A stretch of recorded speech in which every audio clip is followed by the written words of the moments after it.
Bureau joins us. He's written a book called Faith Under Communism. We had a fascinating conversation off the air about how he grew up, what he had to deal with, and how tough it was to emigrate to the United States, and what changed and what he wants to pass on to people and what they don't understand about communism. Simon, your book is fascinating and the things that you dealt with. Let's talk about the village that you grew up in and what it was like. Well, I grew up in a village where was nothing, just a dirt road, because the communists, they don't want to do nothing, just leave everything like that. They want to force the people to move to the city, not to live in the villages. And was very low life. That's why the people doesn't like it. But in this remote village, you talk about no electricity, right, at one point?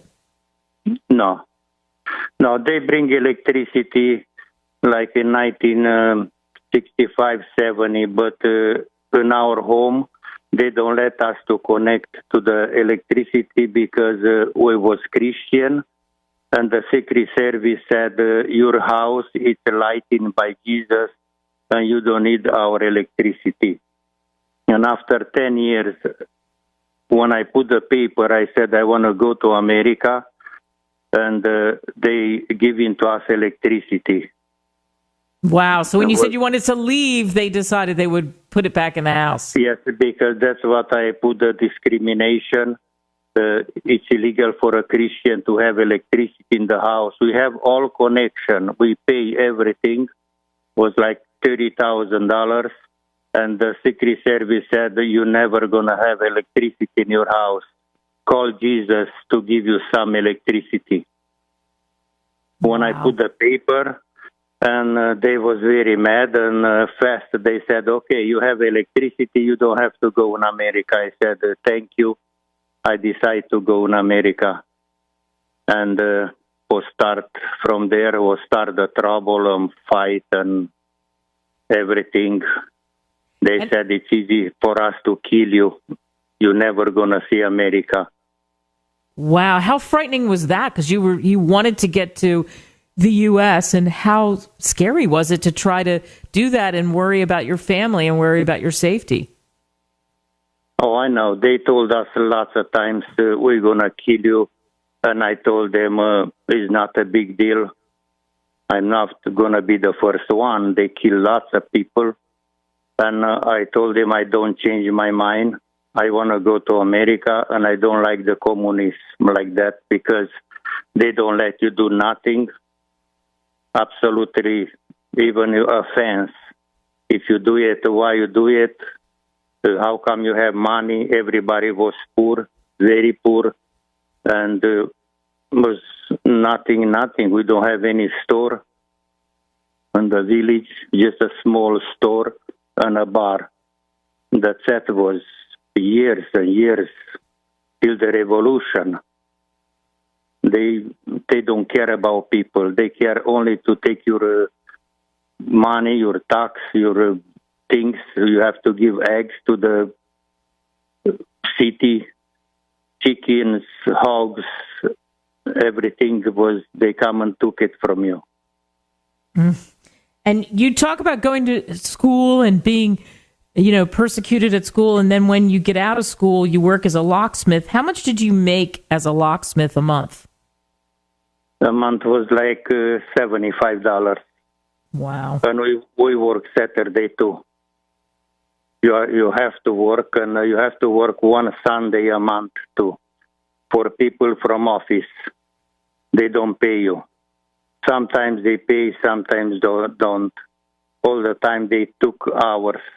We must have like 200 hours working, and they pay us like 180 all the time, 20 hours. They took it to pay people from the office because they don't have money.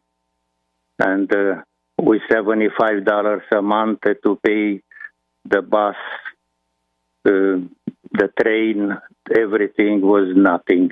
Lots of people, they crying, and women, crying because they can't pay the electricity in the city.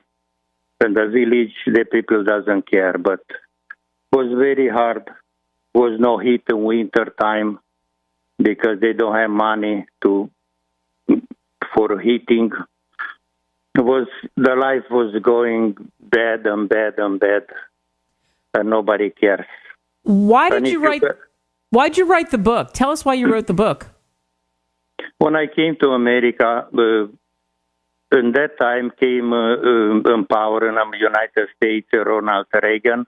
When he became in power here, the communists slowed down because President Reagan was very wild against communists. And he called the Romanian president to stop killing people and don't mess with me. And he slowed down. And they let me come to America. And they said, you can go to America, Simon. We didn't kill you here, but we can kill you over there if you talk about us. And I came to America. I have 3 kids, 2 boys and 1 girl. They grow up. Now they are with family. I have 9 grandkids. And I explained to them about communist, socialist, how work, and why I emigrate, because it was very hard life. And my son is police officer in Gilbert, Arizona. And he said, Dad, why you don't write a book? Because I like my kids to learn about how is socialism, how you live in socialism. And they insisted to write a book for them. And I did. And now I like everybody to find out the truth about socialism. The socialism doesn't work only for few people who's in power. When I live in communist, a major in Secret Service said, Simon, it's time for you to be a slave for me. You work and I stay. I don't do nothing. And that's why you are not going to go nowhere, because we need people to work for us. That's the socialism. Some people who's in power have good life, and the rest of them, nothing. Just poor, and they take everything you have from you to control you. And that's why I write the book. Yeah, and so your family knows and understands, and how other people understand what it was really like. Then when you get to Oregon, you talk about your family and your grandchildren. So thank goodness you pushed, you made that happen, and you've had a good life here in the United States, right? Yes. I like America. It's a very nice country. It's very clean. I like it's very clean America. If you go in the city, it's clean. The people, they are very educated. Nobody fight with you. Nobody yell to you. Nobody do nothing to me. Even when I don't speak English, I work. And nobody was mad on me or to say something to me. And communism, they are very rude. Everywhere you go, they talk very rude with you. That's why I like America a lot. And I never gonna think to go out, or it's a nice country.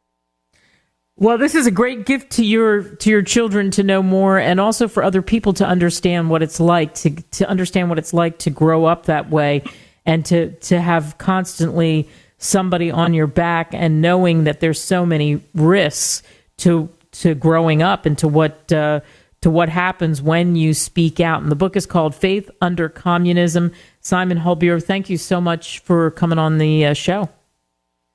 Thank you very much, because you take me in the show, and the communists put me in jail 5 times.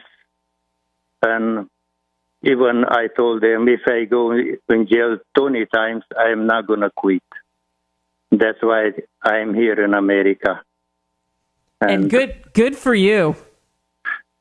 I hope all young people are going to read my book, and they're going to learn the truth about socialism. I didn't put anything fake in the book. Everything is original, 100%. Simon, thank you. You can get the book on Amazon or Barnes & Noble, or wherever great books are sold. Thank you. Thank you very much to take me on the show. So fascinating story, Simon saying that he wanted to tell his story and he wasn't worried what would happen. You heard him say he was in jail 5 times and the persecution he went through and how he really, really wanted to get to the United States. It is a fascinating read. And it shows you not to take for granted what we have here in the U.S. So we thank him for joining us.